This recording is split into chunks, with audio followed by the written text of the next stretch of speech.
My name's Ariel Pliskin. Much of the work I do is inspired by the Zen Peacemakers. I moved to Massachusetts to join their seminary in 2008, and I basically spent the bulk of the Obama era dedicated to that. I was the assistant to the founder, Bernie Glassman. Will you maintain these vows? I will.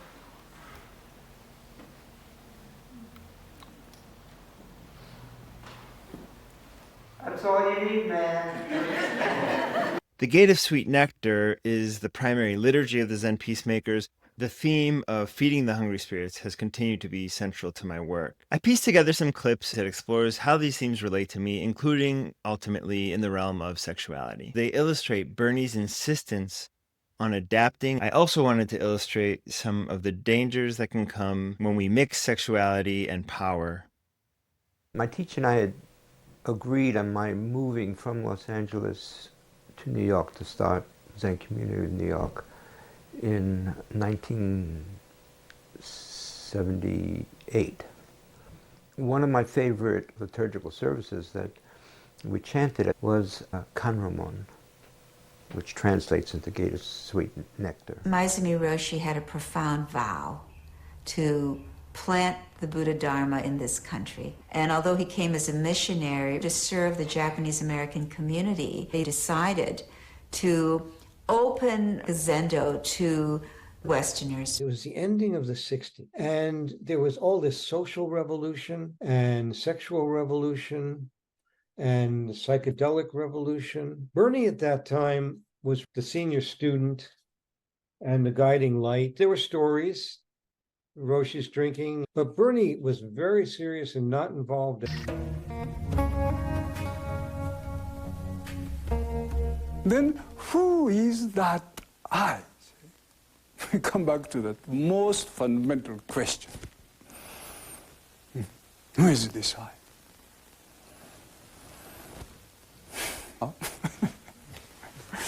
Who is this I? I feel it's inaccurate to say it's a translation of Kanromon because I've made so many shifts. My teacher gave me a word-by-word translation and the various possibilities of translation and the sense of each line, the feeling of each line. The Japanese Soto version was changed tremendously, a lot of imagination and creativity. And my teacher said, this is a new era. He said, feel free to change it in any way. The basic point of the service dates back in the days of Shakyamuni Buddha to a service for people that were in hell. And then as the years go on, the service takes the flavor of being a liturgy for people that are suffering, for people who have been forgotten. The metaphor is the feeding of hungry spirits, the desire for something, whether it was food, money, wealth, fame. That's the hunger of the hungry spirits. Bridges and Glassman are close friends. They have now collaborated on a new book. It is called The Dude and the Zen Master. The dedication is to all the hungry spirits.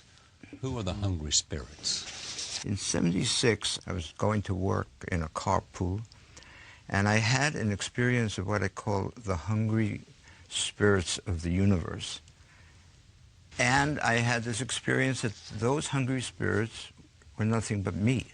So I changed the venue of my work, which had been a Zen center, to society. My vow was how to bring what I had realized through my Zen studies, that is the interconnectedness of life and the oneness of life, how to bring that awareness and realization and actualization to everyone in all aspects of life.